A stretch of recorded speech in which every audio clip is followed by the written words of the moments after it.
when you're hustling through the market.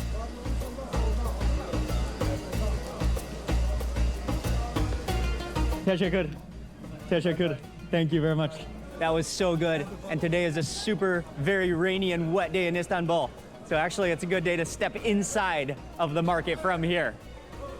Okay, and now we are in the covered section. Again, the Grand Bazaar, there's a section for everything, and we just happen to be at the gold and money section where they're just trade, where they currency trade, and they still do it the old way, and so that's why you hear just a commotion at all times, because they're calling on the phone, they're discussing, they're making trades. And from what I was reading, there's something like more than 4,000 shops at the Grand Bazaar. Covering 500,000 square feet of space, 50,000 square meters, 63 different streets dividing through the 4,000 shops, and 21 different gates opening to it. It's a massive area. 4,000 shops?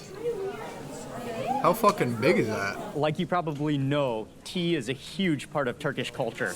And that's no different at the Grand Bazaar, where people drink multiple, Fuck, you guys some people tea drink up to type of 20 guys cups of tea per day. Coffee and so one of the type cool of guys, things or gals, is that either one. They have a tea delivery service. Coffee. And so he's one of the tea makers of this area of the bazaar.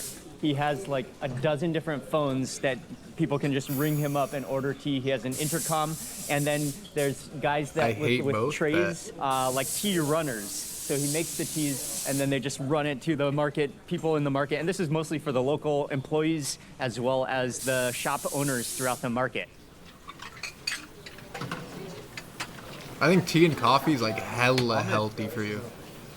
Like every old person I know that lives hella long drinks tea or coffee. I feel like that shit keeps your like brain functioning like well. Turkish chai, just nice, strong as long as you're black drinking tea. like black coffee and shit, not like hella sugar and shit. Huge part of the culture. Some people can drink 15, 20 cups a day. I mean, I've been drinking my share of tea while I'm here. After every meal, before every meal, during every meal, every break, every chance you sit down, there's always tea. And it's also a sign of the incredible rich hospitality of Turkey as well.